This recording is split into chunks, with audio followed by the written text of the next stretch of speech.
हासिल करके रहेंगे। नेता चुनौती दे रहे हैं। सर एक सवाल ये है, आज हम लोगों को खबर सूचना मिली कि छत्तीसगढ़ के सीएम, ये जो नए सीएम बने हैं विष्णुदेव साय, ये आए हुए हैं।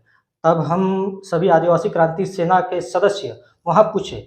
हम लोग विष्णुदेव साय से मिल करके हम लोग कुछ सवाल पूछना चाहते थे। सवाल था वहाँ के हसदेव आंदोलन, जंगल बचाओ आंदोलन को लेकर के। उसी के संदर्भ में हम लोग गए थे और विष्णुदेव साय से हमने ये सवाल पूछने की कोशिश की कि आखिर आप जब से नए सीएम वहां बने हैं, आखिर वहां के वहां के जंगल, हसदेव जंगल उतने जोर शोर से कैसे कट रहे? वहां के हजारों एकड़ के वहां के जो जंगल है, वहां के जो हजारों हजार पेड़ है, वो सिर्फ एक कोल माइनिंग को देने के लिए आप उतने जोर जबरदस्ती, और वहां के आदिवासियों को जो जंगल में ना जाने कितने सालों साल से रहते हैं, वहीं पे अपने जीवन यापन करते हैं, वहीं से अपने सब कुछ करते हैं, आप उनको वहां से हटाने का काम क्यों कर रहे हैं? सिर्फ एक कोल कंपनी को फायदा दिलाने के लिए आप इस प्रकार का गलत काम आदिवासियों के साथ क्यों कर रहे हैं? तो इस संदर्भ में उन्होंने अपनी चुप्पी साध ली और उन्होंने इस मुद्दे पे बोलने से इनकार कर दिया। फिर हमने पूछा कि आप खुद एक आदिवासी है, आदिवासियों के दर्द को समझते हैं, आदिवासी सीट से जीते हुए आप प्रत्याशी है,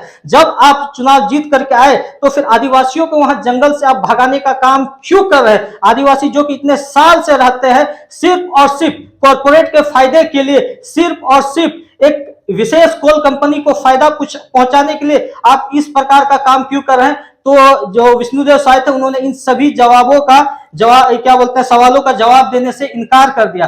फिर हमने वहां पे खड़े होकर के बाद बाकी जितने भी वहां नेता थे भाजपा से, उनसे भी पूछने के, जो लोकल जनप्रतिनिधि थे उनसे भी पूछा, पर किसी ने इसका जवाब सही उत्तर नहीं दिया।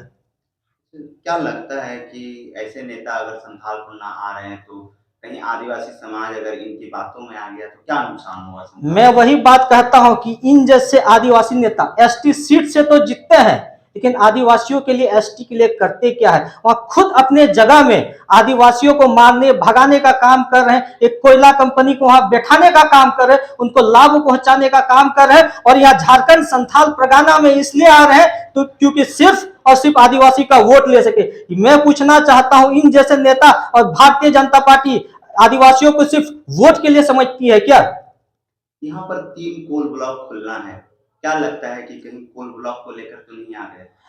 मैं हमेशा इस चीज को पूछना चाहता हूं, हमेशा जो विकास का जो परिभाषा गढ़ा जाता है वो आदिवासियों के जल जंगल जमीन को उजाड़ करके क्यों, आदिवासियों को विस्थापित करके क्यों, उनके मूल जगह से उन्हें भगा करके क्यों? यहाँ हम देख रहे हैं कि संथाल परगना में भी कुछ एक आध 2-3 कोल ब्लॉक खुले हैं।